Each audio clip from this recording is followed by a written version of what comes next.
Good morning, all. Good morning, ma'am. Good morning, Good ma'am. morning, Good ma'am. morning, ma'am. Good morning, ma'am. Good morning, ma'am. Good morning, ma'am. Good morning, madam. Good morning, ma'am. Okay.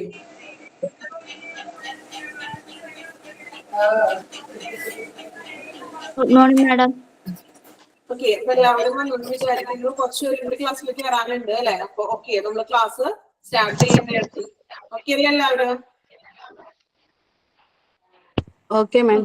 Okay, നമ്മൾ class start ചെയ്തിട്ടുണ്ടോ? ഇനി class start ചെയ്യുമ്പോ എല്ലാവരും എന്ത് ചെയ്യാം, ഒന്ന് mute ചെയ്ത് വെക്കണം കേട്ടോ.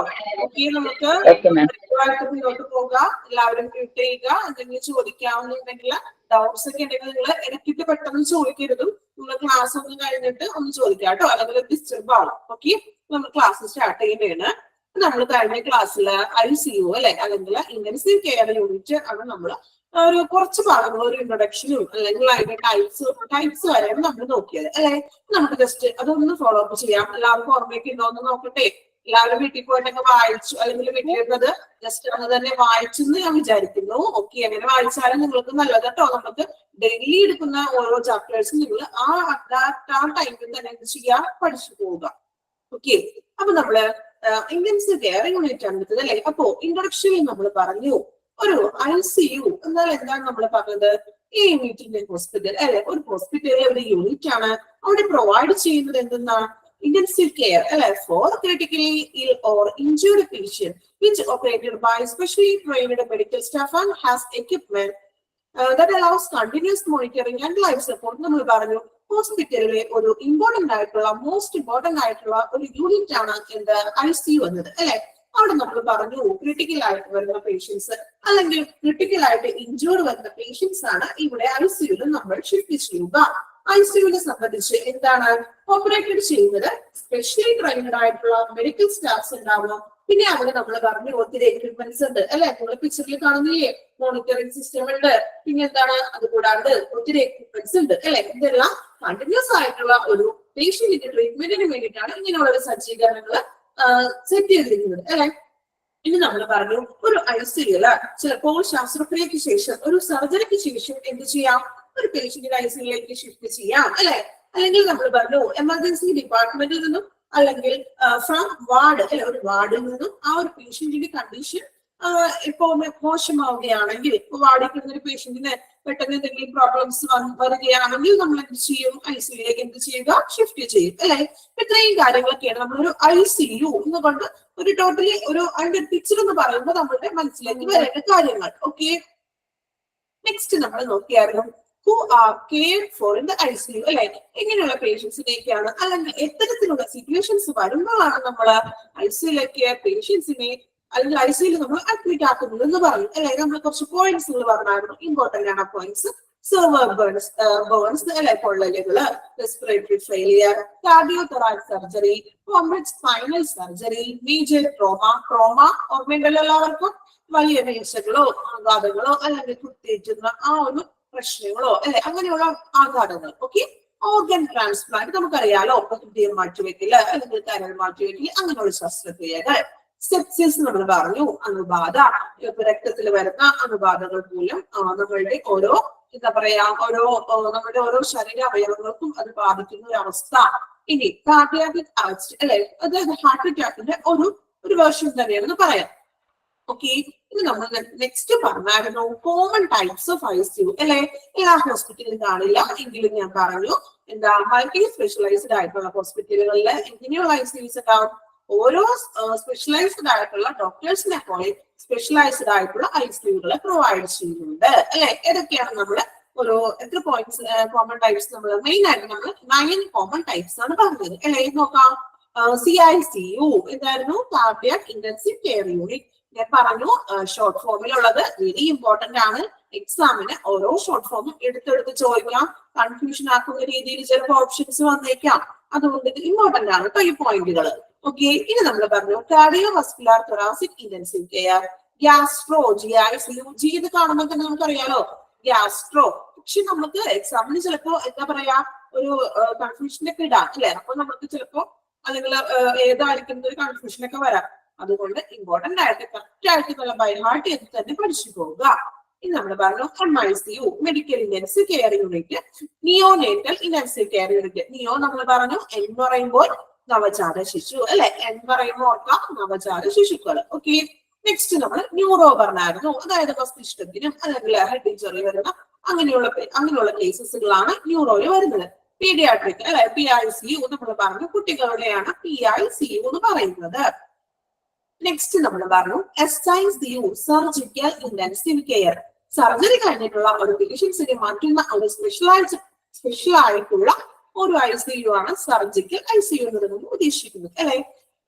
ലാസ്റ്റ് വൺ നമ്മൾ പറഞ്ഞു trauma intensive care unit TICU. Trauma നമ്മൾ പറഞ്ഞില്ലേ, വലിയ വീഴ്ചകളോ ആഘാതങ്ങളോ അങ്ങനെയുള്ള കേസസുകളൊക്കെയാണ് ട്രോമ ഇന്റൻസീവ് കെയർ യൂണിറ്റിൽ. അപ്പോ അതുമായിട്ട് റിലേറ്റഡ് ആയിട്ടുള്ള കേസസ് മാത്രമേ ആ ഒരു ICUയില് പേഷ്യൻസ് ഉണ്ടാവുകയുള്ളൂ അല്ലെ. ഓക്കെ, അപ്പൊ ഇത്രയും കാര്യങ്ങളാണ് നമ്മൾ കഴിഞ്ഞ ക്ലാസ്സിൽ ചർച്ച ചെയ്തത് അല്ലെ, നമ്മൾ പഠിച്ചത് അല്ലെ. അപ്പോൾ അത്യാവശ്യം എളുപ്പമാണ് ആ പോയിന്റ്സ് ഒക്കെ അല്ലെ. പിന്നെ നമ്മള് അത്രയും എല്ലാവർക്കും ക്ലിയർ ആണെന്ന് വിചാരിക്കുന്നു കേട്ടോ.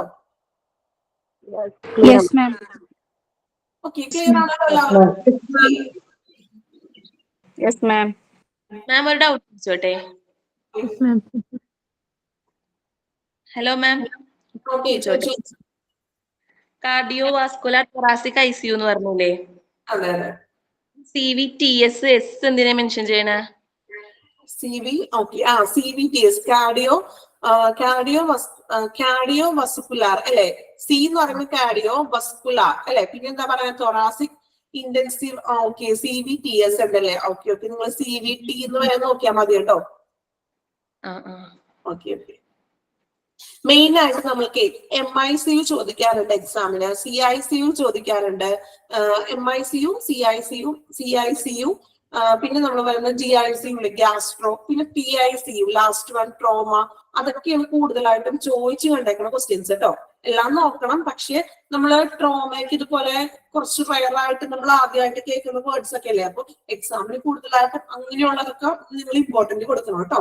ന്യൂ വേർഡ്സിലൊക്കെ നമ്മളിപ്പോ ചിലപ്പോ അറിയാവുന്നവരുണ്ടാവും, പക്ഷെ ആദ്യമായിട്ട് കേൾക്കുന്നവരൊക്കെ ഉണ്ടാവില്ലേ. അപ്പൊ ട്രോമ ഒക്കെ കുറച്ചും കൂടി ഇമ്പോർട്ടന്റ് ആയിട്ട് കൊടുക്കണം കേട്ടോ.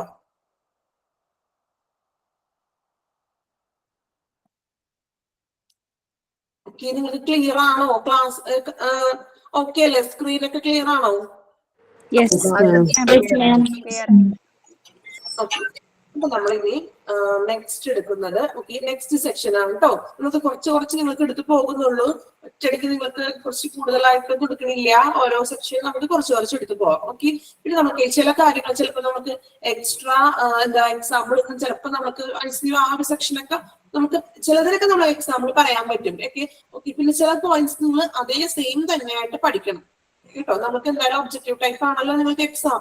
അപ്പൊ അതുകൊണ്ട് എന്ത് ചെയ്യാം, നിങ്ങൾക്ക് തന്നിരിക്കുന്ന ആ ഒരു പോയിന്റുകൾ ഏതാണോ അത് തന്നെ കറക്റ്റ് ആയിട്ട് പഠിക്കണം. കാരണം നമ്മൾ വേറെ എക്സ്ട്രാ എഴുതേണ്ട കാര്യങ്ങളൊന്നും വരുന്നില്ല. അപ്പോ സെയിം നമുക്ക് തന്നിരിക്കുന്ന PDF ആ അതേ കറക്റ്റ് പോയിന്റുകൾ തന്നെയായിരിക്കും എക്സാമിന് ചോദിക്കുന്നത് കേട്ടോ. Okay, ma'am.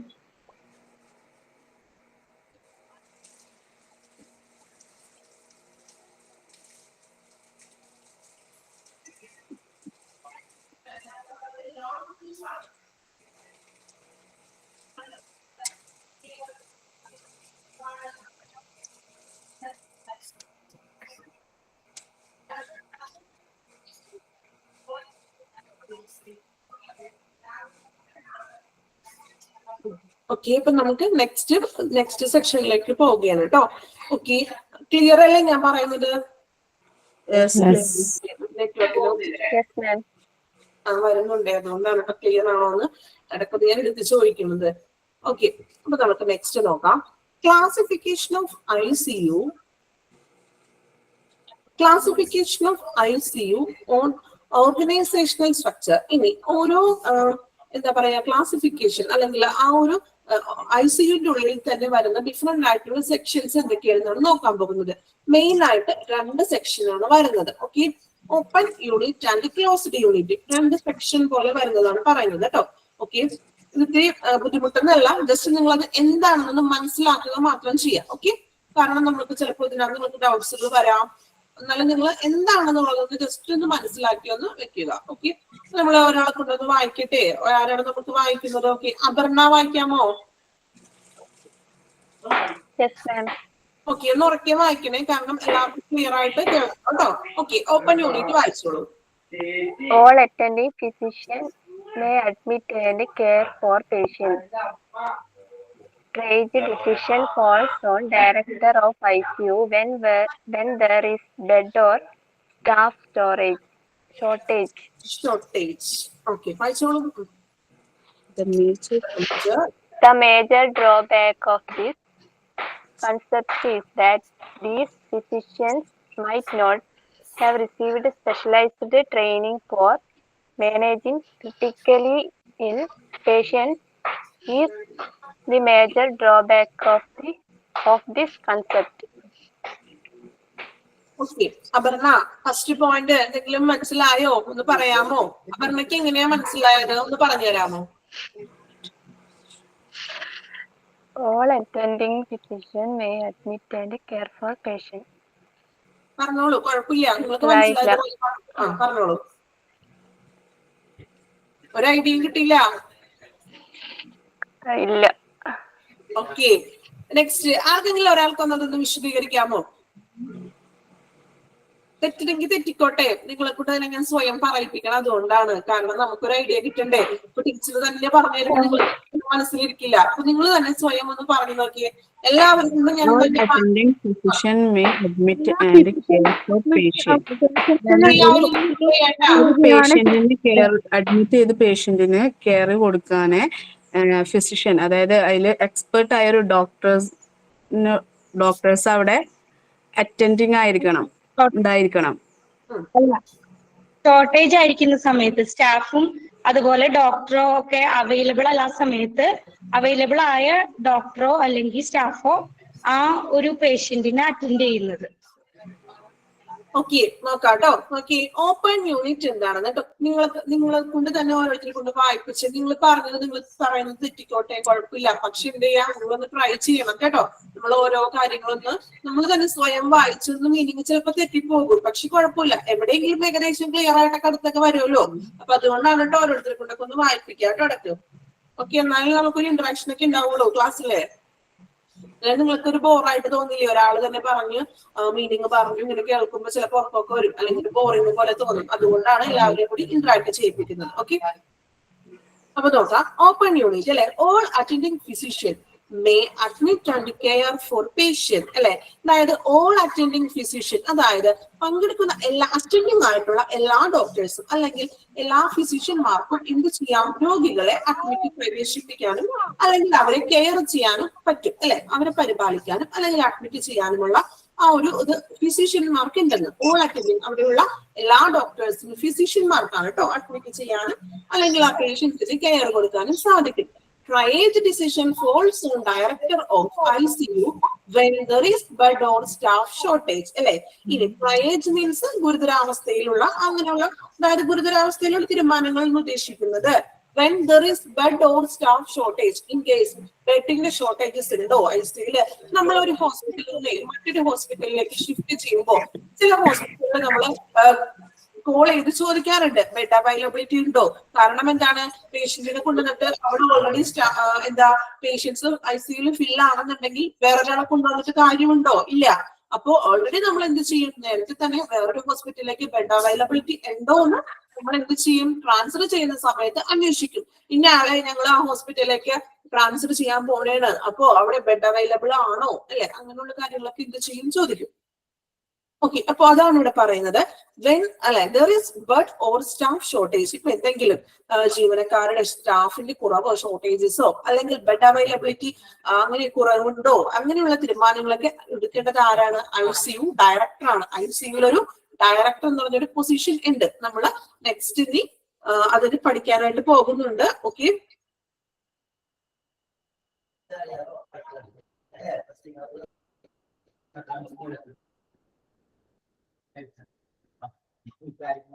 ഓക്കെ, അപ്പൊ നമ്മൾ പറഞ്ഞു എല്ലാ ഫിസിഷ്യന്മാർക്കും എന്ത് ചെയ്യാം? പേഷ്യന്റിനെ അഡ്മിറ്റ് ചെയ്യാനും കെയർ ചെയ്യാനും സാധിക്കും. ദെൻ പിന്നെ എന്താണ് ഇപ്പോൾ അവിടെ ബെഡ് അവൈലബിലിറ്റി ഉണ്ടോ അല്ലെങ്കിൽ സ്റ്റാഫിന്റെ കുറവുകളോ എന്തെങ്കിലും ഉണ്ടെങ്കിൽ എന്ത് ചെയ്യാം, അതെല്ലാം തീരുമാനിക്കുന്നത് ആരാണ്? ICU ഡയറക്ടറാണ്. ICUവിൽ ഒരു ഡയറക്ടർ എന്ന് പറഞ്ഞൊരു പൊസിഷൻ ഉണ്ട്. നമ്മൾ നെക്സ്റ്റ് ICUവിൽ ആരൊക്കെ ഉണ്ടെന്ന് പഠിക്കാൻ പോകുന്നുണ്ട് കേട്ടോ. അപ്പൊ നിങ്ങൾക്ക് കുറച്ചും കൂടി ക്ലിയർ ആകും. നെക്സ്റ്റ് നോക്കാം, the major drawback of this concept. ഒരു ഡ്രോബാക്ക് ഉണ്ടെന്ന് ഇങ്ങനെയുള്ള ഒരു കൺസെപ്റ്റിന് എന്താണെന്ന് നോക്കാം. That these physicians might not have received specialized training for managing critically ill patient is major drawback of this concept. അല്ലെ, ഇതിന്റെ ഒരു മേജർ ഡ്രോബാക്ക് അല്ലെങ്കിൽ ഒരു എന്താ പറയാ, അതിന്റെ ഒരു വീഴ്ച എന്ന് പറയുന്നത് ഗുരുതരാവസ്ഥയിലുള്ള അല്ലെങ്കിൽ എന്താ പറയാ physician might not received specialized training. അതായത് ഗുരുതരാവസ്ഥയിലുള്ള ഒരു പേഷ്യന്റിന്, ക്രിട്ടിക്കലി ഇൽനെസ് ആയിട്ടുള്ള ഒരു പേഷ്യൻസിനെ അല്ലെങ്കിൽ അവർക്കൊരു എന്താ അവര് ട്രീറ്റ്മെന്റ് ചെയ്യാനായിട്ടുള്ള എക്സ്ട്രാ ഒരു പരിശീലനം അല്ലെങ്കിൽ എക്സ്ട്രാ ട്രെയിനിങ് ഒന്നും ഈ ഒരു ഫിസിഷ്യന്മാർക്ക് ചിലപ്പോ ലഭിച്ച് കാണില്ല എന്നതാണ് അതിന്റെ ഒരു ഡ്രോബാക്ക് എന്നതുകൊണ്ട് ഉദ്ദേശിക്കുന്നത്. ഓക്കെ, എല്ലാവരും ഒന്ന് മ്യൂട്ട് ചെയ്യാമോ? ഒരു പ്രാവശ്യം കൂടി പറയോ? പറയാം. ഓക്കെ, എല്ലാവരോടും ഇടയ്ക്കിടയ്ക്ക് ഇങ്ങനെ പറയണോ? കൊച്ചുകുട്ടികളാണോ നിങ്ങള്? ക്ലാസ് നമുക്ക് ഡിസ്റ്റർബ് ആവാൻ വേണ്ടിയല്ലേ പറയുന്നത്?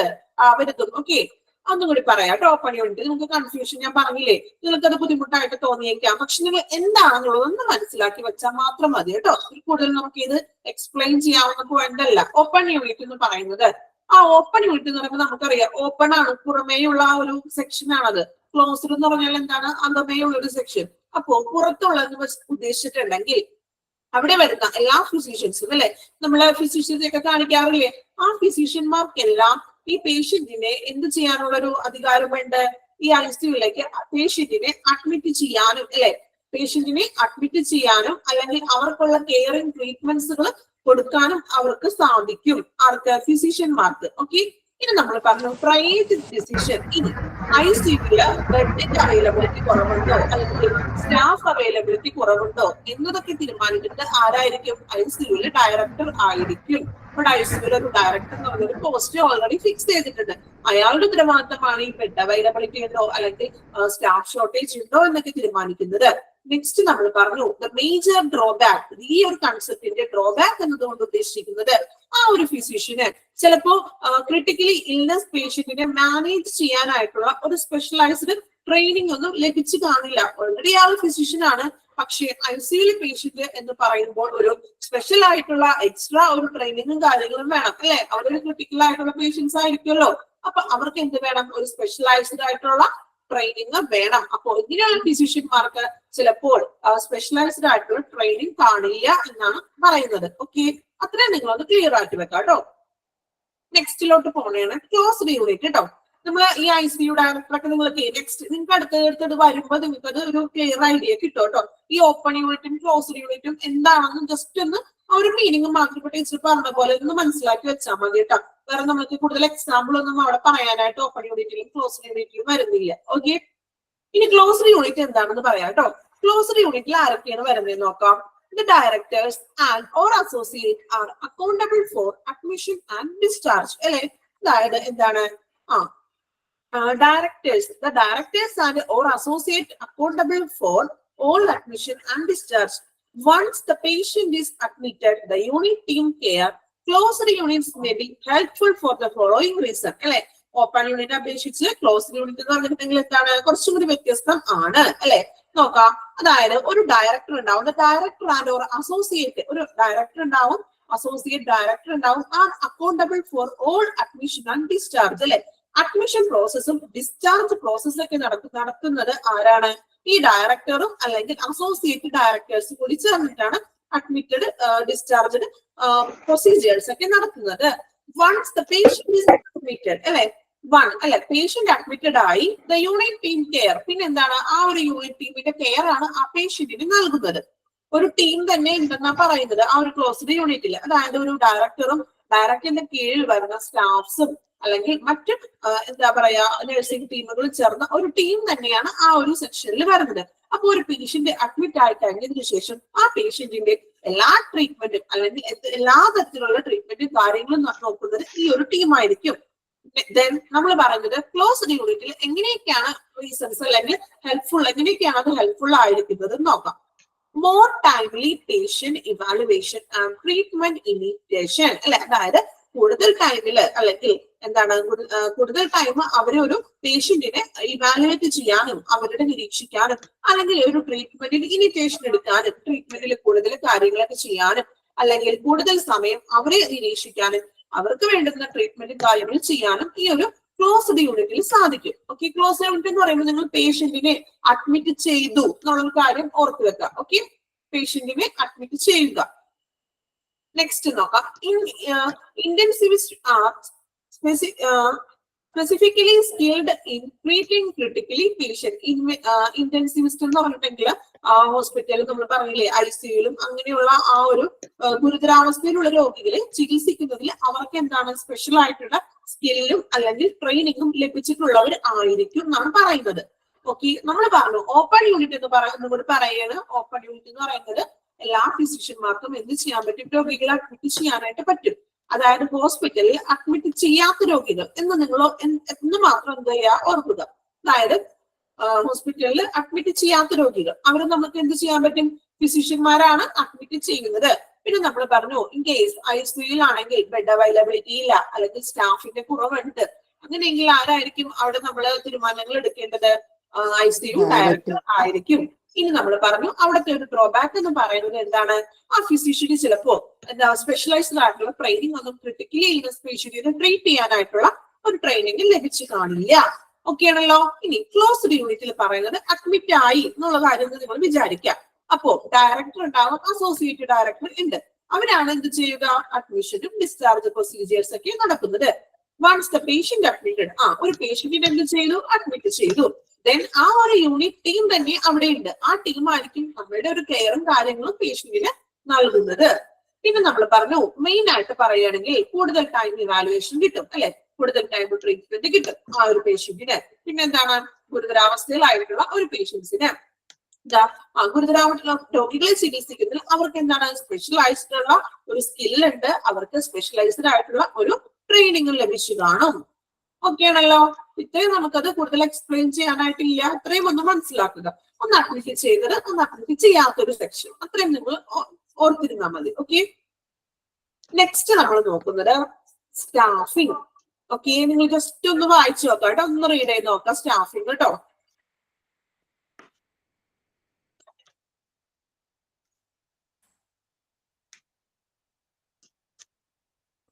ഓക്കെ, ഇനി നമ്മൾ ICUയിൽ സ്റ്റാഫിംഗ് എങ്ങനെയൊക്കെയാണ്, നമ്മൾ നേരത്തെ ഡയറക്ടറിന്റെ കാര്യം പറഞ്ഞായിരുന്നില്ലേ, ഇങ്ങനെയാണ് നമ്മൾ നോക്കാൻ പോകുന്നത് സ്റ്റാഫിംഗ് ആരൊക്കെയാണ് കേട്ടോ ICUയിൽ. നോക്കാം സ്റ്റാഫിംഗ്. ഒന്നാമത്തെ ആളാരാണ് നോക്കാം കേട്ടോ, മെഡിക്കൽ സ്റ്റാഫ് അല്ലെ. ഒരു ICUയിൽ എന്താണ് മെഡിക്കൽ സ്റ്റാഫുകൾ ഉണ്ട്. ആരൊക്കെയാണ് മെഡിക്കൽ സ്റ്റാഫ് നോക്കാം. ICU ഇൻചാർജ്, ഇന്റൻസിവിസ്റ്റ് എന്നാണ് അത് ഒന്നില്ലെങ്കിൽ അറിയപ്പെടുന്നത്. ICU ഇൻചാർജ് നമ്മളെ ഒരു പേഷ്യന്റിനെ നമ്മളുടെ ആരെങ്കിലും ഹോസ്പിറ്റലിൽ അഡ്മിറ്റ് ആകുമ്പോഴേ നമ്മളിപ്പോ വാർഡിലാണ് അഡ്മിറ്റ് ചെയ്യുന്നതെങ്കിൽ ആ വാർഡില് എന്താ പറയാ അറ്റത്തെ ഒരു വാർഡിന് സെപ്പറേറ്റ് ഒരു റൂം ഉണ്ടാവില്ലേ, അവിടെ ഒരു നേഴ്സ് ഉണ്ടാവും, ഒരു നേഴ്സ് ഇൻചാർജ് ഉണ്ടാവും. ആ ഇൻചാർജ് ആയിരിക്കും നമ്മുടെ ചാർട്ടും കാര്യങ്ങളും റെക്കോർഡും കാര്യങ്ങളൊക്കെ കീപ്പ് ചെയ്യുന്നതും അതെല്ലാം നോക്കുന്നത് ആരായിരിക്കും, ആ ഒരു വാർഡിൽ ഒരു ഇൻചാർജ് ആയിരിക്കും, ഒരു ഇൻചാർജ് നേഴ്സ് ഉണ്ടാവും. അപ്പൊ നമ്മൾക്ക് എന്തെങ്കിലും പ്രോബ്ലംസ് ഉണ്ടോ അല്ലെങ്കിൽ എന്തെങ്കിലും കാര്യം ഉണ്ടെങ്കിൽ നമ്മൾ എന്ത് ചെയ്യും, ആ ഒരു നേഴ്സിനെ ഒരിക്കലും പോയി കാണുക. സെയിം അതുപോലെ തന്നെ ICUവിന്റെ ഉള്ളിലും ഒരു ഇൻചാർജ് ഉണ്ടെന്ന്. ഇൻചാർജ് എന്ന് പറയുമ്പോൾ എല്ലാ ഡ്യൂട്ടീസും ചെയ്യുന്നത് ആരായിരിക്കും, ആ ഇൻചാർജ് ആയിരിക്കും അല്ലെ. അപ്പൊ ICUവിന്റെ ഉള്ളിൽ മെയിൻ ആയിട്ട് എന്താ ഒരു ഇൻചാർജ് ഉണ്ടായിരിക്കും. ഇനി നെക്സ്റ്റ് രണ്ടാമതായിട്ട് ആരാണ് നോക്കാട്ടാ, റെസിഡന്റ് ഡോക്ടേഴ്സ്. റെസിഡന്റ് ഡോക്ടേഴ്സ് എന്ന് പറഞ്ഞാൽ ഒന്നില്ലെങ്കിൽ ഒരു സീനിയർ ഡോക്ടർ ഉണ്ടാവാം അല്ലെങ്കിൽ ഒരു ജൂനിയർ ഡോക്ടർ ഉണ്ട്. ഒരു ഡോക്ടർ നിർബന്ധമാണ്. അതാണ് മെഡിക്കൽ സ്റ്റാഫ് എന്ന് പറയുന്നത്. ആരൊക്കെയായിരുന്നു medical staff, ICU incharge. Okay, ഒരു ഇൻചാർജ് ഉണ്ട്. ഇത് നമ്മൾ പറഞ്ഞു ഒരു സീനിയർ ഡോക്ടറോ അല്ലെങ്കിൽ ഒരു ജൂനിയർ ഡോക്ടറോ ഉണ്ടാകാം. ഇനി നെക്സ്റ്റ് നോക്കാം. The respiratory therapist is essential part of an ICU team. Important ആണ്, ഏറ്റവും ഇമ്പോർട്ടന്റ് ആയിട്ടുള്ള ഒരു പാർട്ടാണ് ICUയിലെ പാർട്ട് എന്ന് പറയുന്നത്. ആരാണ്, റെസ്പിറേറ്ററി തെറാപ്പിസ്റ്റ്. ആരാണ് ഈ റെസ്പിറേറ്ററി തെറാപ്പിസ്റ്റ് ഉദ്ദേശിക്കുന്നത് അല്ലെ. അതായത് അത് വെച്ചിട്ടുണ്ടെങ്കിൽ ഇപ്പോ കാർഡിയോ അല്ലെങ്കിൽ നമ്മൾ പറഞ്ഞില്ലേ ശ്വാസകോശ ഹൃദയ സംബന്ധമായിട്ടുള്ള കാർഡിയോ അല്ലെങ്കിൽ പൾമണറി ഉദ്ദേശിക്കുന്നത് ശ്വാസകോശം. ഓക്കെ, കാർഡിയോ അല്ലെങ്കിൽ പൾമണറി മെഡിസിൻ എന്നിവയിൽ പ്രത്യേകമായിട്ട് പരിശീലനം ട്രെയിനിങ് നേടിയ ഒരു വ്യക്തിയാണ് ഈ റെസിപ്പിറേറ്ററി തെറാപ്പിസ്റ്റ് എന്നതുകൊണ്ട് ഉദ്ദേശിക്കുന്നത് കേട്ടോ. അവർ എക്സ്ട്രാ ഈ കാർഡിയോ പൾമണറിയില് മെഡിസിൻ എന്നിവയിലൊക്കെ ഒരു പ്രത്യേക പരിശീലനം നേടിയവരാണ് അല്ലെ. അങ്ങനെയുള്ള ഒരു കോളേജിൽ നിന്നോ അല്ലെങ്കിൽ യൂണിവേഴ്സിറ്റിയിൽ നിന്നോ ഇതിന്റെ പൾമണറി കാർഡിയോ സെക്ഷനില് പരിശീലനം നേടിയ വ്യക്തികളാണ് ഈ റെസിപ്പിറേറ്ററി, അല്ലെങ്കിൽ അതിനകത്തൊരു ബിരുദം അല്ലെങ്കിൽ അതിനകത്തൊരു ഡിഗ്രി അതിന്റെ പൾമണറി അല്ലെങ്കിൽ കാർഡിയോയില് ഡിഗ്രി നേടിയവരായിരിക്കും ഇങ്ങനെയുള്ള റെസിപ്പിറേറ്ററി തെറാപ്പിസ്റ്റ് എന്ന് പറയുന്നത്. അപ്പോ ഒരു ഐസിയുലെ റെസിപ്പിറേറ്ററി തെറാപ്പിസ്റ്റ് പറഞ്ഞാല് മോസ്റ്റ് ഇമ്പോർട്ടന്റ് പാർട്ടാണ്. ഓക്കെ, അപ്പൊ നമ്മൾ 3 പേരെ പരിചയപ്പെട്ടു. ഐസിയു ഒരു ഇൻചാർജ് ഉണ്ട്, പിന്നെന്താ ഒരു ഡോക്ടർ ഉണ്ടാവും എന്ന് പറഞ്ഞു അല്ലെ. പിന്നെ നമ്മൾ പറഞ്ഞു റെസിപ്പിറേറ്ററി തെറാപ്പിസ്റ്റ് ഉണ്ടായിരുന്നു. ഓക്കെ, നെക്സ്റ്റ് വരുന്നത് ആരൊക്കെയാണ് കേട്ടോ? നഴ്സിംഗ് സ്റ്റാഫുകൾ അല്ലെ.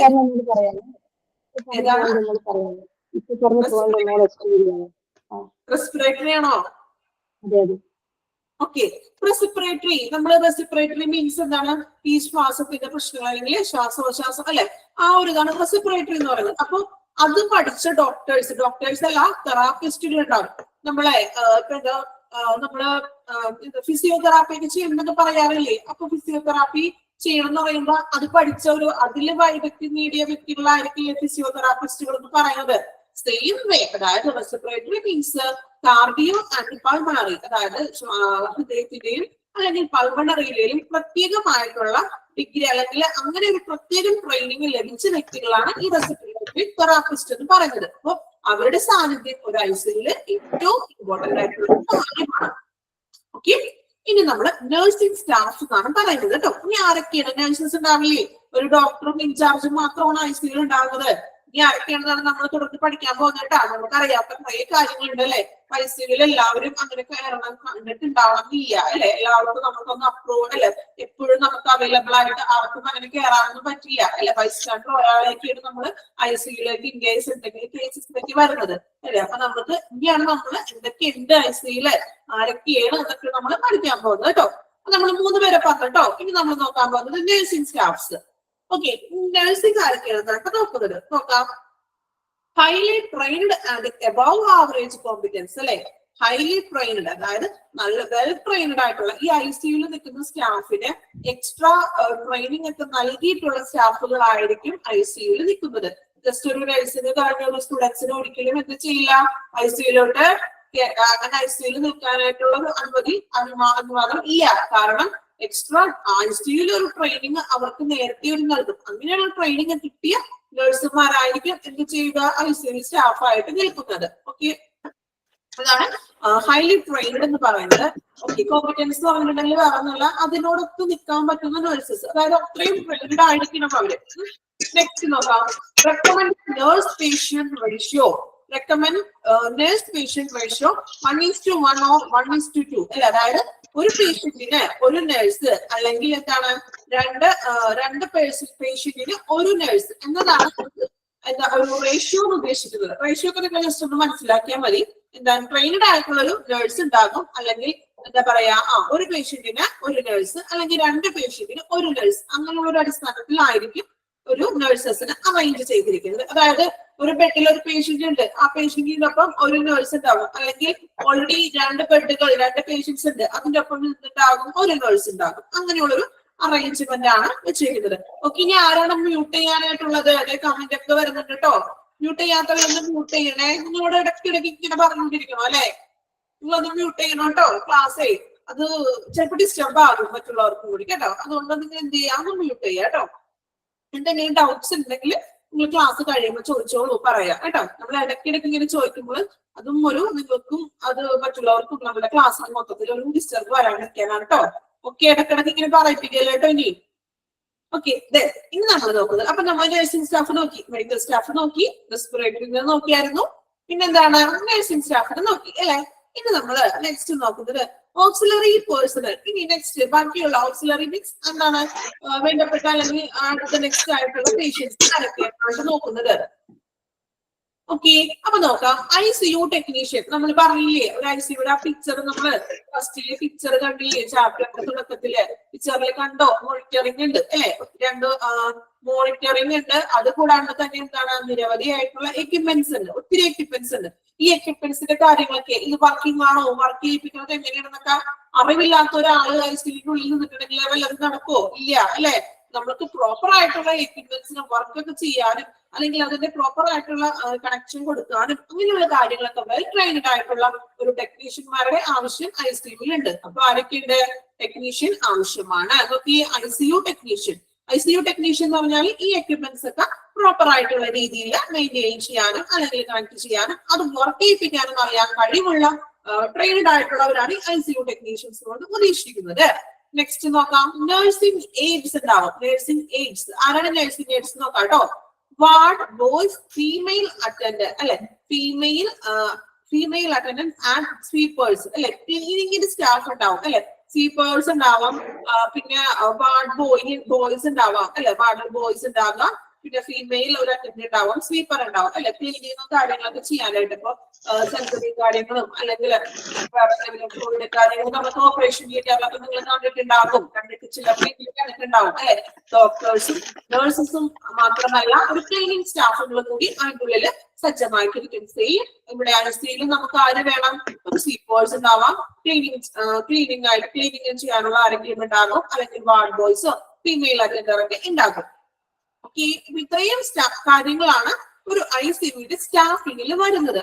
ക്ലിയർ ആണല്ലോ? ടീച്ചർ ഒന്നും കൂടി പറയാം. ഫസ്റ്റ് നമ്മൾ പറഞ്ഞു മെഡിക്കൽ സ്റ്റാഫ്. മെഡിക്കൽ സ്റ്റാഫിൽ വരുന്നത് ഒരു ഐസിയു ഇൻചാർജ് ഉണ്ടാവും. അവരെയാണ് നമ്മൾ ഇന്റൻസിവിസ്റ്റ് എന്ന് പറയുന്നത്. ICU incharge. ഇനി ഐസിയു ഇൻചാർജ് ആരാണെന്നൊക്കെ നമ്മൾ നെക്സ്റ്റ് ക്ലാസ്സിൽ പഠിക്കാൻ പോകുന്നുള്ളൂ കേട്ടോ. അപ്പൊ നിങ്ങൾക്ക് കുറച്ചുകൂടി എളുപ്പം ഐഡിയ കിട്ടും കേട്ടോ. അപ്പൊ എന്താണ്?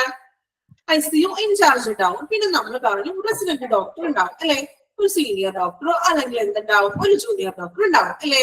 ഇനി നമ്മൾ പറഞ്ഞു ഒരു റെസ്പിറേറ്ററി തെറാപ്പിസ്റ്റ് ഇമ്പോർട്ടന്റ് ആണ്. Essential part of ICU team എന്ന് പറഞ്ഞാൽ ആരാണ്? Respiratory therapist. ഒരു ക്വസ്റ്റ്യൻ ആയിട്ടൊക്കെ ചോദിക്കേണ്ടത് ഇമ്പോർട്ടന്റ് ആണ്. റെസ്പിറേറ്ററി തെറാപ്പിസ്റ്റ് എന്ന് പറഞ്ഞാൽ ആരാണ്? ടീച്ചർ പറഞ്ഞു കാർഡിയോ അല്ലെ, അല്ലെങ്കിൽ കാർഡിയോയിലും പൾമണറിയിലും പ്രത്യേക വൈദഗ്ധ്യം നേടിയ അല്ലെങ്കിൽ ബിരുദം നേടിയവരായിരിക്കും ആര്? ഈ റെസ്പിറേറ്ററി തെറാപ്പിസ്റ്റ് എന്ന് പറയുന്നത്. പിന്നെ നമ്മൾ പറഞ്ഞു നഴ്സിംഗ് സ്റ്റാഫ് അല്ലെ. ആരൊക്കെയാണ് നഴ്സിംഗ് സ്റ്റാഫ് എന്ന് പറയുന്നത്? Highly trained and above competence അല്ലെ.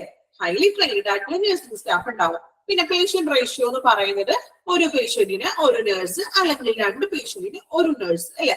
ആ ഒരു അനുപാതമായിരിക്കും. അനുപാതം ജസ്റ്റ് പറയുന്നുള്ളൂ കേട്ടോ, അതൊന്നും ഇമ്പോർട്ടന്റ് അല്ല. നഴ്സസ് ഉണ്ടാവുന്ന മാത്രം നിങ്ങൾ ആലോചിക്കാം. ഓക്കെ, നമ്മൾ നെക്സ്റ്റ് പറഞ്ഞു ഓക്സിലറി പേഴ്സണൽ അല്ലെ. ഓക്സിലറി പേഴ്സണൽ എന്ന് പറഞ്ഞാൽ ആരൊക്കെയാണ്?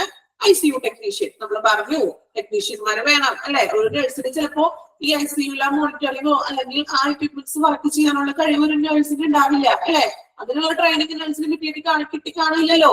അപ്പൊ അതുകൊണ്ട് എന്ത് വേണം? ഐസിയു ടെക്നീഷ്യൻ ആവശ്യമാണ്.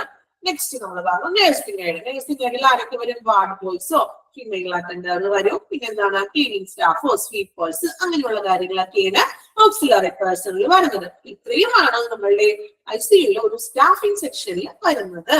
ഓക്കെ ആണല്ലോ? എളുപ്പമാണ് അല്ലെ. നമ്മൾ ഇനി കേൾക്കാത്ത ടേമൊക്കെ ഉണ്ടെങ്കിൽ നമ്മൾ കൂടുതലായിട്ട് പഠിക്കുന്നത് നമ്മൾ സ്റ്റാർട്ട് ചെയ്തേ ഉള്ളൂ. അപ്പൊ നിങ്ങൾക്ക് ചിലപ്പോൾ കുറച്ച് ടഫായിട്ടൊക്കെ തോന്നും, പക്ഷെ നിങ്ങൾ പഠിച്ചു പോകുമ്പോൾ നിങ്ങൾക്ക് എളുപ്പമായിട്ട് തോന്നും. പിന്നെ നമ്മൾ ആ ഒരു എന്താ പറയാ ആ ഒരു ഫീൽഡിലോട്ടോട്ട് അടുക്കൂല. നമ്മൾ ഓരോ ക്ലാസ് കഴിയുന്നതോറും നിങ്ങൾ ഒരു ഹോസ്പിറ്റലിലെ ഓരോ കാര്യങ്ങളും നമ്മൾ എന്താ പറയാ അല്ലെ, ഒരു താഴത്ത് തുടങ്ങി മുകളിൽ വരെ ഒരു ഹോസ്പിറ്റലിനുള്ളിലെ എല്ലാ കാര്യങ്ങളും നമ്മൾ പഠിക്കാൻ പോവുകയാണ്. കുറച്ചു പേരൊക്കെ ചിലപ്പോൾ നേരത്തെ ഓൾറെഡി ഹോസ്പിറ്റലിന് വേറെ ഏതെങ്കിലും കോഴ്സസ് അറ്റൻഡ് ചെയ്തവരായിരിക്കാം. പക്ഷെ ഇതുമായിട്ട് യാതൊരു റിലേറ്റഡ് ആയിട്ട് ഇല്ലാത്തവരും ഒത്തിരി പേരുണ്ടെന്ന് എനിക്കറിയാം അല്ലെ. പക്ഷെ നമ്മൾ പഠിക്കോട്ടോ, നിങ്ങൾക്ക് എളുപ്പമായിട്ട് മാറും. ഓക്കെ, നമ്മൾ പഠിച്ചിട്ട് വരുന്നുണ്ട്, നിങ്ങൾക്ക് ശരിയായിക്കോളും. ഓക്കെ, ഇനി നമുക്ക് നെക്സ്റ്റ് ഇതിനകത്തോട്ട് പോകണേണ്. അധികം ഒന്നും എടുത്ത് പോകുന്നില്ല, ജസ്റ്റ് കുറച്ച് പോർഷൻസ് ഒക്കെ നമുക്ക് പഠിക്കാലോ ഒരു ദിവസം. സ്റ്റാഫിന്റെ പഠിച്ചു. ഓക്കെ, ഇനി ആരാ മ്യൂട്ട് ചെയ്യാത്തത്? ഓക്കെ, സാഫിയനോടൊന്ന് മ്യൂട്ട് ചെയ്യാൻ പറയോ? ഒന്നും കേൾക്കാല്ലേ മിസ് പറയണത്. Okay, Safiya please mute.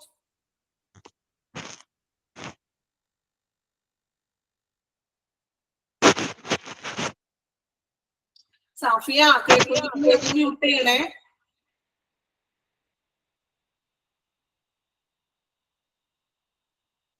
Okay, ചിലപ്പോ അത് പറയാൻ പറ്റില്ലായിരിക്കും. മാമിനെ മ്യൂട്ട് ചെയ്യാനുള്ള ആക്സസ് ഉണ്ടെങ്കിൽ മ്യൂട്ട് ചെയ്തോളൂ. എന്താണ് സാഫിയ പറഞ്ഞോളൂ. സാഫിയല്ല മാം, വേറൊരു സ്റ്റുഡന്റ് ആണ് ശ്രീജ. അവർക്ക് ചിലപ്പോൾ അറിയില്ലായിരിക്കാം. മേ ബി മാമിന് അതിന്റെ ആക്സസ് ഉണ്ടെങ്കിൽ മാം ചെയ്തോളൂ പറയാം. Okay okay.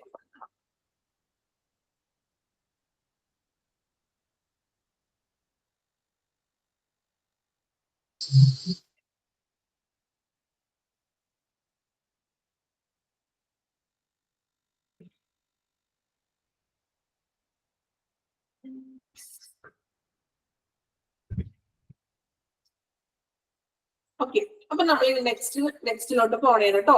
Registrar in ICU next section ആണ്. Registrar in ICU. ഇനി ആരാണ് ICUല് രജിസ്ട്രാർ എന്നാണ് നമ്മൾ നോക്കാൻ പോകുന്നത്. ഓക്കെ,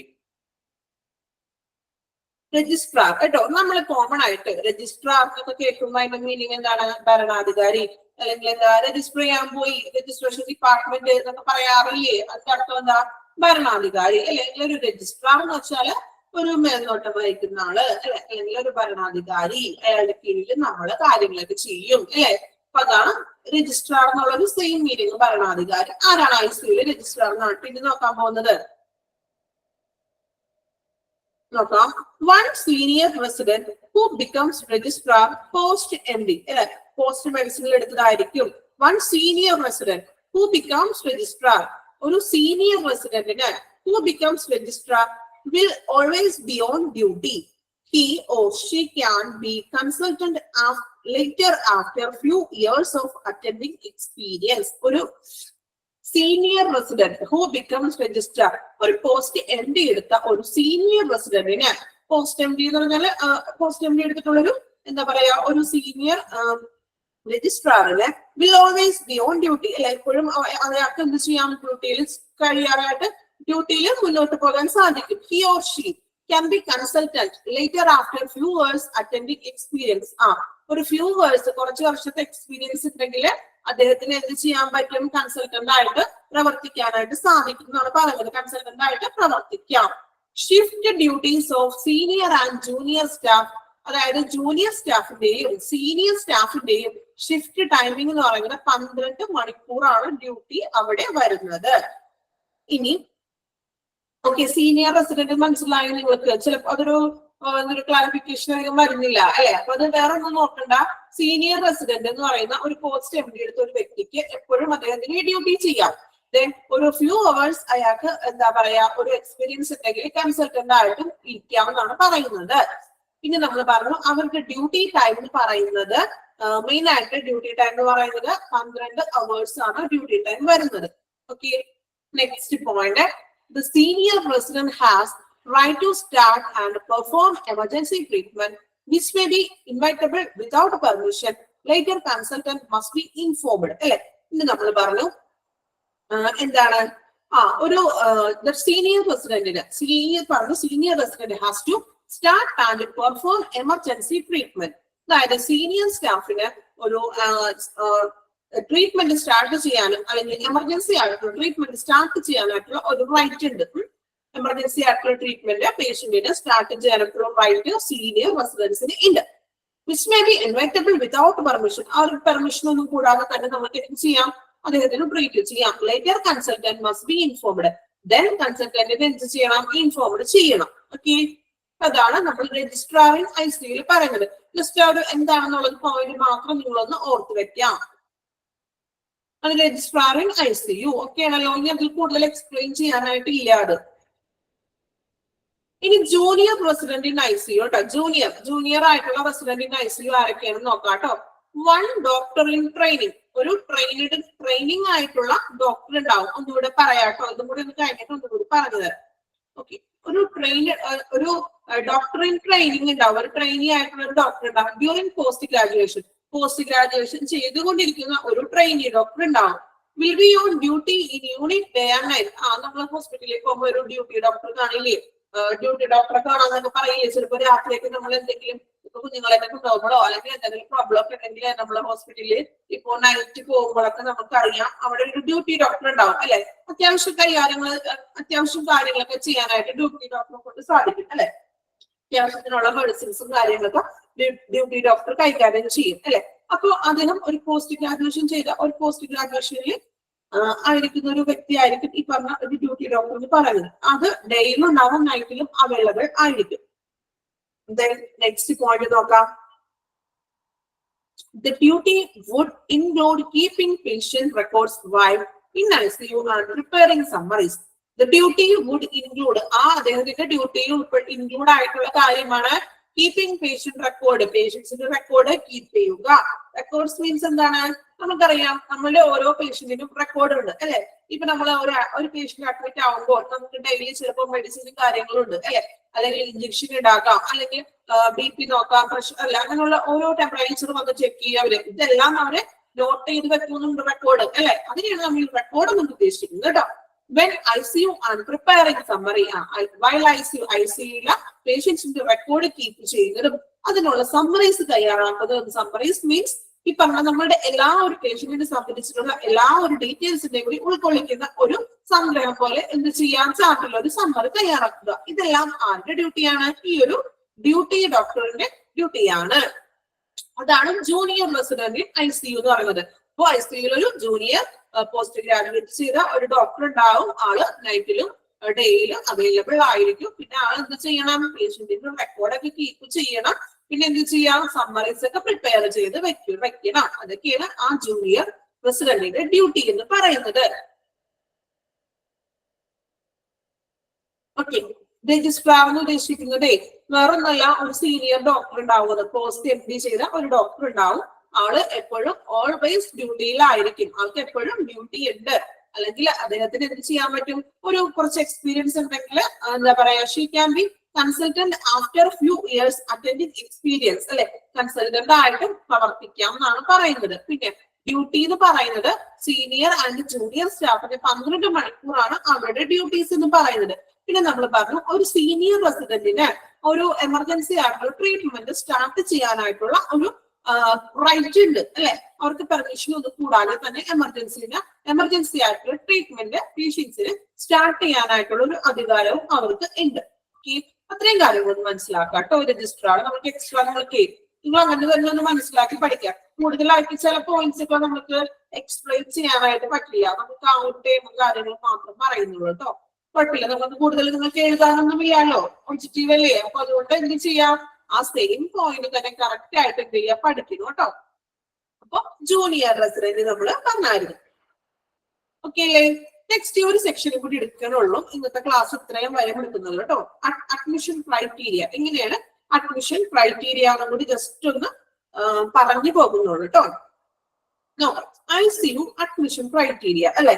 ഈ ICUയിലോട്ട് ഒരാളെ പെട്ടെന്ന് ഷിഫ്റ്റ് ചെയ്തല്ലോ. ഒരു പേഷ്യന്റ് ഒരു ചെറിയ പനിയോ അല്ലെങ്കിൽ ചുമയൊക്കെ ആയിട്ട് ഹോസ്പിറ്റലിൽ വന്നിട്ടുണ്ടെങ്കിൽ ആളപ്പം തന്നെ ICUയിലോട്ട് ഷിഫ്റ്റ് ചെയ്യാറുണ്ടോ? ഇല്ല. ഒരു ഫിസിഷ്യനെ കണ്ടിട്ട് അല്ലെങ്കിൽ ഫർദർ ടെസ്റ്റസ് കാര്യങ്ങളെല്ലാം ചെയ്തതിന് ശേഷം ആള് ക്രിട്ടിക്കലാണോ അല്ലെങ്കിൽ ICU വേണം എന്നുള്ള സിറ്റുവേഷനിൽ മാത്രമാണ് എന്ത് ചെയ്യുന്നത്? ICUയിലേക്ക് ഷിഫ്റ്റ് ചെയ്യുന്നത് അല്ലെ. അപ്പൊ നമ്മൾക്ക് എങ്ങനെയാണ് ആ ഒരു അഡ്മിഷന്റെ ക്രൈറ്റീരിയ നോക്കാം കേട്ടോ. നോക്കാം. To optimize ICU resource and enhance outcomes, ICU admission should be guided on the basis of combination of factors. താഴെ പറയുന്ന ഓരോ ഘടകങ്ങളുടെ അടിസ്ഥാനത്തിലാണ്, ഒരു ഫാക്ടേഴ്സിന്റെ അടിസ്ഥാനത്തിലാണ് രോഗിയെ എന്ത് ചെയ്യുന്നത്? ICUയിലേക്ക് ഷിഫ്റ്റ് ചെയ്യുന്നത്. എന്തൊക്കെയാണ് നമുക്ക് അടിസ്ഥാനം നോക്കാം കേട്ടാ. നമുക്ക് കുറെ അറിയാവുന്ന കാര്യങ്ങളൊക്കെ തന്നെയാണ് കേട്ടോ. നോക്കാം. പിന്നെ ചില വേർഡുകൾ, ടേമുകൾ ഈ പറഞ്ഞ പോലെ നമ്മൾ ചിലപ്പോ നിങ്ങൾ ആദ്യമായിട്ട് കേൾക്കുന്ന ടേമുകളായിരിക്കും. ഓക്കെ, പക്ഷെ ഇത് നമ്മൾ ഓരോ ടേമുകളും പിന്നെ നമ്മൾ പഠിക്കുക. എല്ലാ ടേമുകളും എന്ത് വേണം? മനസ്സിൽ വെക്കണം കേട്ടോ. മറന്നു പോകാൻ പാടില്ല. ഓക്കെ, ഫസ്റ്റ് ഫാക്ടർ എടുത്താണ് നോക്കാം. prioritization in accordance with to the patient's severity of illness അല്ലെ. അതായത് എന്താണ്? അക്കോർഡൻസ്, രോഗിയുടെ പ്രയോറിറ്റി എന്ന് വെച്ചാൽ നമ്മൾ എന്താ പറയാ, ഒരു പ്രിഫറൻസ് കൊടുക്കുന്നൊക്കെ പറയില്ലേ, മുൻഗണനയൊക്കെ കൊടുക്കുക, ആ ഒരു മീനിങ് കേട്ടോ. ഓക്കെ, അപ്പോ രോഗിയുടെ രോഗത്തിന്റെ തീവ്രതക്കനുസരിച്ചിട്ട് വേണം മുൻഗണന നൽകുന്നത്. അതായത് ഞാൻ പറഞ്ഞില്ലേ, ക്രിട്ടിക്കൽ ആയിട്ട് വരുന്ന രോഗികൾക്കാണ് കൂടുതലായിട്ടും ICU പ്രൊവൈഡ് ചെയ്യുന്നത് അല്ലെ.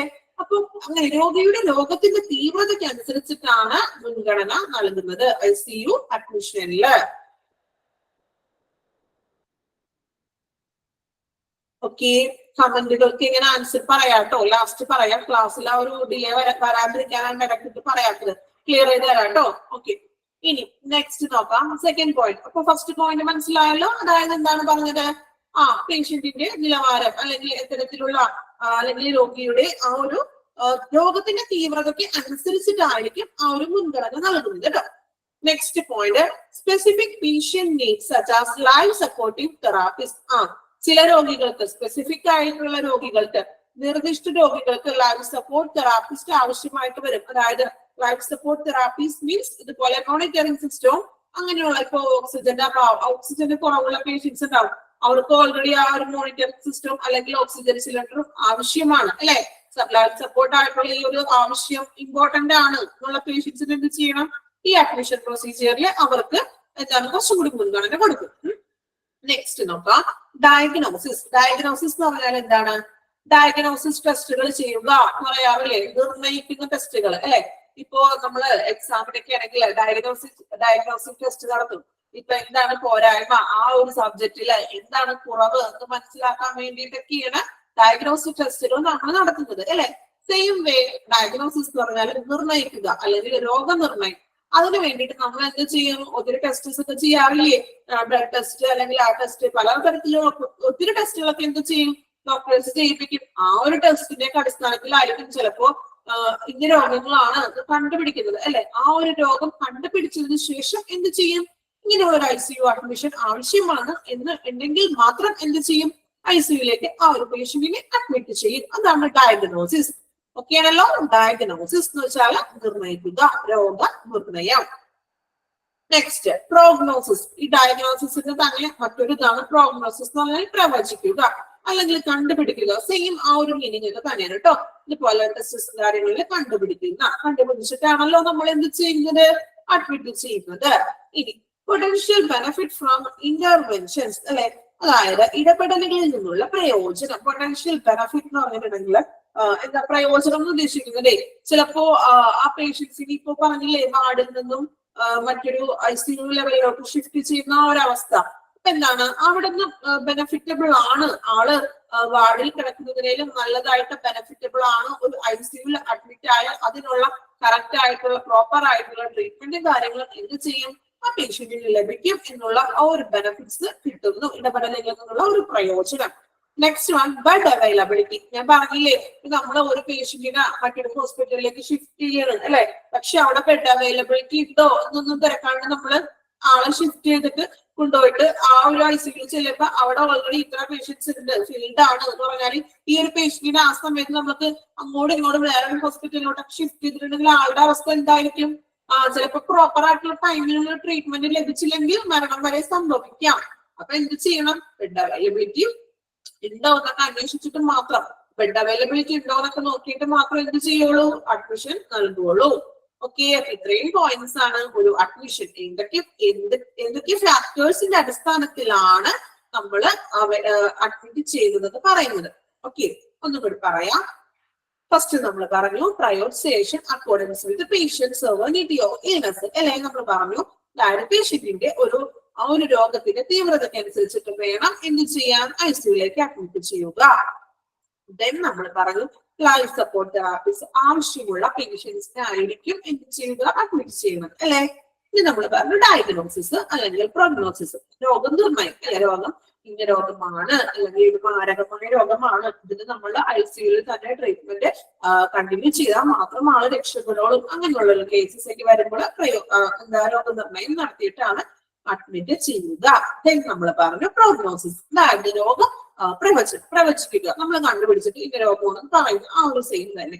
നെക്സ്റ്റ് നമ്മൾ പറഞ്ഞു പൊട്ടൻഷ്യൽ ബെനിഫിറ്റ് ഫ്രോം ഇന്റർവെൻഷൻസ് എന്ന് വെച്ചാല് ബെനിഫിറ്റബിൾ ആണ് ആ പേഷ്യന്റിന് എന്താ പറയാ ഇടപെടലിൽ നിന്നും പ്രയോജനം.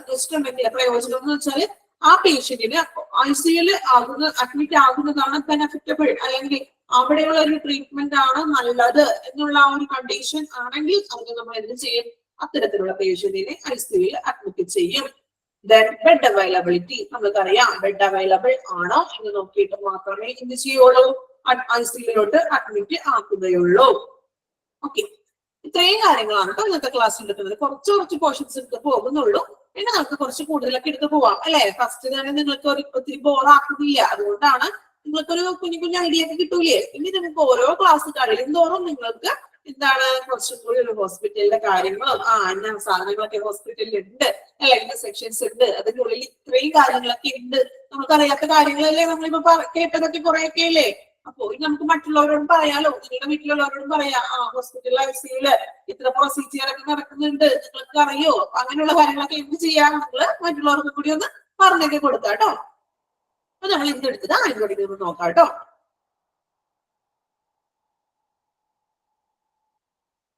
അപ്പൊ നമ്മള് ക്ലാസിഫിക്കേഷൻ നമ്മൾ പറഞ്ഞായിരുന്നു, ഓപ്പൺ യൂണിറ്റും ക്ലോസ്ഡ് യൂണിറ്റും അല്ലെ. ഓപ്പൺ യൂണിറ്റിൽ നമ്മൾ പറഞ്ഞു ഫിസിഷ്യൻസിനൊക്കെ എന്ത് ചെയ്യാം,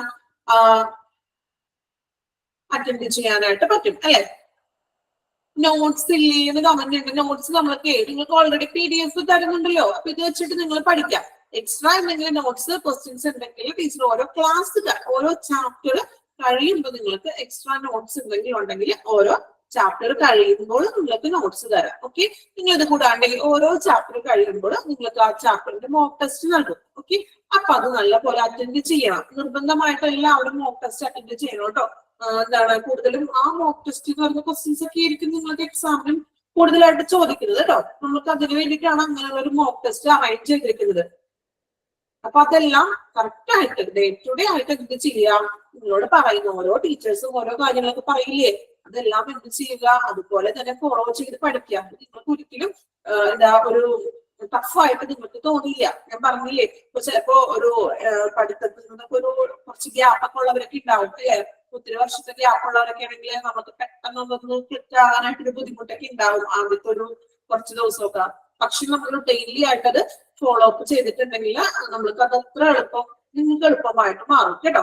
ചിലപ്പോ എല്ലാവർക്കും പഠിക്കാനുള്ള സാഹചര്യം ഉണ്ടാവില്ല, നിങ്ങൾക്ക് അറിയാം അല്ലെ. നമ്മൾക്ക് അറിയാം ഓരോരുത്തരുടെ സിറ്റുവേഷൻ എങ്ങനെയാണ്. പക്ഷെ നമ്മളൊരു കോഴ്സ് എടുത്ത് പഠിക്കുകയാണല്ലോ, അപ്പൊ അതിനോട് നമ്മൾ എന്താ ചെയ്യാ, നമ്മളുടെ ഒരു ഉത്തരവാദിത്തമല്ലേ അത് പഠിക്കേണ്ടത്. അപ്പൊ നമ്മളുടെ സമയം കണ്ടെത്തി എന്ത് ചെയ്യാ, അതിനു വേണ്ടി പഠിക്കണം. ഓരോ ദിവസത്തെ ഓരോ ടീച്ചേഴ്സിന്റെ ക്ലാസ്സുകൾ നിങ്ങൾ അന്നന്ന് തന്നെ പഠിച്ചു പോവാനായിട്ട് മാക്സിമം ശ്രമിക്കണം. ഓക്കെ, എക്സ്ട്രാ നോട്ട് നമ്മൾക്ക് ഓരോ ക്ലാസ്സിന് ശേഷവും തരുന്നതായിരിക്കും കേട്ടോ. ഓക്കെ, അപ്പൊ നമ്മൾ ഓപ്പൺ യൂണിറ്റ് പറഞ്ഞു, ക്ലോസ്ഡ് യൂണിറ്റ് പറഞ്ഞു. ദെൻ നമ്മൾ സ്റ്റാഫിംഗ് പറഞ്ഞായിരുന്നു. മെഡിക്കൽ സ്റ്റാഫ് ഉണ്ട്, ICU incharge, respiratory, nursing staff and then ICU technicians ഉണ്ടെന്ന് പറഞ്ഞായിരുന്നു. പിന്നെ നമ്മൾ പറഞ്ഞു രജിസ്ട്രാർ ഇൻ ICU പറഞ്ഞു അല്ലെ, സീനിയർ റെസിഡന്റ് അല്ലെങ്കിൽ ഒരു പോസ്റ്റ് MD എടുത്ത ആ വ്യക്തി ഉണ്ടാവും അല്ലെ. ദെൻ നമ്മൾ പറഞ്ഞു ഒരു ജൂനിയർ റെസിഡന്റ് ഉണ്ട്, പോസ്റ്റ് ഗ്രാജുവേഷൻ ആയിട്ടുള്ള ജൂനിയർ റെസിഡന്റ് ഉണ്ടാവും. ആള് ഡേ ടു ഡേ ഡേയിലും നൈറ്റിലൊക്കെ അവൈലബിൾ ആയിരിക്കും എന്ന് പറഞ്ഞു. പിന്നെ നമ്മൾ പറഞ്ഞത് ICU അഡ്മിഷൻ ക്രൈറ്റീരിയ എന്ന് പറഞ്ഞത് അല്ലെ. നമ്മൾ പറഞ്ഞു ഇതൊക്കെ കാര്യങ്ങൾ ഏതെല്ലാം ഫാക്ടേഴ്സിന്റെ അടിസ്ഥാനത്തിലാണ് നമ്മൾ ICU ഒരു പേഷ്യന്റിനെ അഡ്മിറ്റ് ആക്കണമെന്ന് പറഞ്ഞായിരുന്നു. ഇത്രയും കാര്യങ്ങളാണ് നമ്മൾ ഇന്നത്തെ ക്ലാസ്സിൽ എടുത്തത്. ഓക്കെ, അപ്പൊ നിങ്ങൾ നെക്സ്റ്റ് ക്ലാസ്സിൽ വരുമ്പോൾ ഫസ്റ്റ് തുടങ്ങി നമ്മൾ ഈ ഒരു ചാപ്റ്റർ തുടങ്ങി ICU ഇൻട്രൊഡക്ഷൻ തുടങ്ങി നമ്മൾ ഇതുവരെ എല്ലാവർക്കും ക്ലിയർ ആയിരിക്കണം. അല്ലെങ്കിൽ ഒരു ഐഡിയ, ചിലപ്പോ ക്ലാസ്സിൽ കയറാത്ത വ്യക്തികൾ ഉണ്ടാവും അല്ലെ, കുറച്ചുകൂടി ചിലവരൊക്കെ കയറിയിട്ടുണ്ടാവില്ലല്ലോ. അപ്പൊ അവരൊക്കെ എന്ത് ചെയ്യണം, ഇതുപോലെ എല്ലാവരും കോപ്പി എടുത്ത് കയ്യിൽ നിർബന്ധമായിട്ട് പിടിക്കണം കേട്ടോ. നിങ്ങൾ സ്ക്രീനിൽ കാണുന്നതിൽ നിങ്ങളുടെ കയ്യിൽ നമ്മൾ ക്ലാസ് എടുക്കുമ്പോൾ കോപ്പി ഉണ്ടെങ്കിൽ നിങ്ങൾക്ക് ഇമ്പോർട്ടന്റ് ആയിട്ടുള്ളതൊക്കെ എന്ത് ചെയ്യാം, ആ കോപ്പിയും ഒരു പേനയും കയ്യിൽ പിടിക്കുക, അണ്ടർലൈൻ ചെയ്ത് പോകുക. എക്സ്ട്രാ ഒരു നോട്ട്ബുക്ക് കയ്യിൽ കരുതുക. ഇമ്പോർട്ടന്റ് ആണെന്ന് പറയുന്ന പോയിന്റ്സ് എന്ത് ചെയ്യാം, ഒന്ന് നോട്ട് ചെയ്ത് വെച്ച് പോകണം. അതൊക്കെയാണ് നമ്മൾക്ക് ഏറ്റവും നിങ്ങൾക്ക് പഠിക്കാനായിട്ടുള്ള ഈസി ആയിട്ടുള്ള മെത്തേഡ്സ് എന്ന് പറയുന്നത് കേട്ടോ. ഓക്കെ, അപ്പൊ ഇത്രയും എടുക്കുന്നവരോട് ടീച്ചർ അടുത്ത ക്ലാസ്സിൽ നമുക്ക് നെക്സ്റ്റ് കുറച്ചും കൂടിയുള്ള സെക്ഷൻസ് എടുക്കാം. ഓക്കെ, എന്റെ നെയിം എന്താണ്, നെയിം നിങ്ങളോട് ഞാൻ ഫസ്റ്റ് ക്ലാസ്സിൽ പറഞ്ഞായിരുന്നില്ലേ, എന്റെ പേര് ട്രീസ. ഓക്കെ, ഇനി നിങ്ങൾ ആദ്യമായിട്ട് വരുന്നവരൊക്കെ ഉണ്ടാവില്ലേ, ഓക്കെ ആദ്യ കമന്റ് എടുത്തിട്ടാ. നിങ്ങൾക്ക് ക്ലാസ് എല്ലാ ക്ലാസ്സുകളൊക്കെ എങ്ങനെയാണോ, ഓക്കെ ആണോ, എളുപ്പമാണോ നിങ്ങൾക്ക്? എല്ലാ ടീച്ചേഴ്സിന്റെ ക്ലാസ് ഒക്കെ കുഴപ്പമില്ലല്ലോ. നിങ്ങൾക്ക് എന്തെങ്കിലും ഡൗട്ട്സ് ഒക്കെ ഉണ്ടെങ്കിൽ ഓപ്പൺ ആയിട്ട് ചോദിക്കാം. പിന്നെ നമുക്ക് ക്ലാസിന്റെ ഇടയ്ക്ക് നമ്മൾ വരുമ്പോൾ ഇങ്ങനെ ചോദിക്കുമ്പോഴേ അതിപ്പോ ഒരാളെ മ്യൂട്ട് ചെയ്തില്ലെങ്കിൽ അല്ലെങ്കിൽ അതൊരു ഡിസ്റ്റർബ് ആവും മറ്റുള്ളവർക്ക്. പിന്നെ ഇങ്ങനെ കമന്റ് ഇങ്ങനെ നിങ്ങൾ വിട്ടുകൊണ്ടിരിക്കും, മ്യൂട്ട് ചെയ്യുന്നു പറഞ്ഞോളൂ. അതുകൊണ്ടാണ് ഞാൻ ഓൾ മ്യൂട്ട് എന്ന് കൊടുത്തത്. അപ്പൊ ഓക്കെ ആണല്ലോ ക്ലാസ്.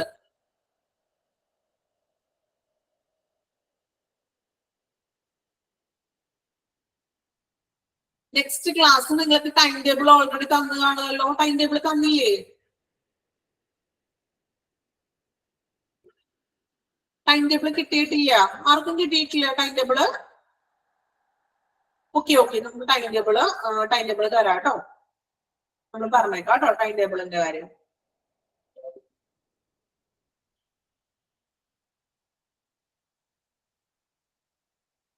ഓക്കെ ടൈം ടേബിള് ശരിയാക്കാം കേട്ടോ.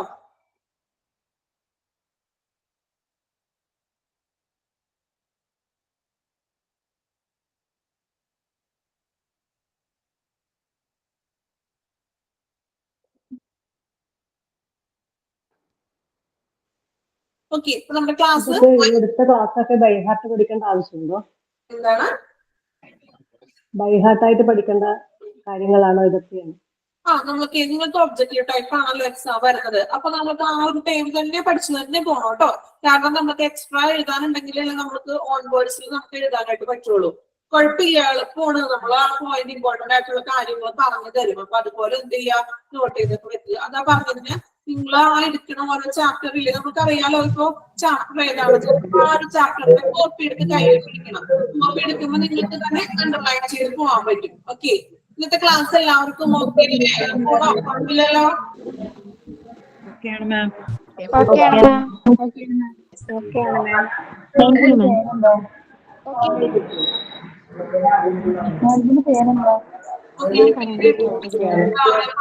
ഇത് വന്ന ആളുകളുണ്ടല്ലേ?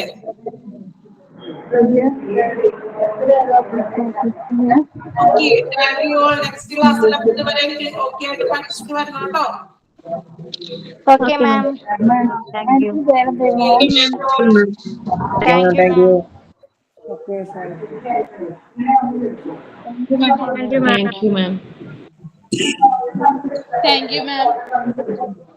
Thank you ma'am.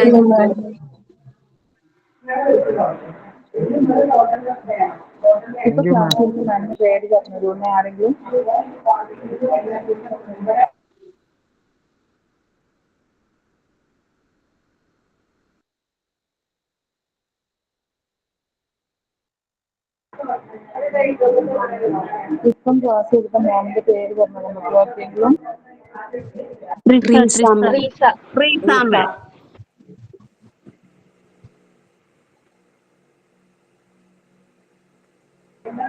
Okay thank you.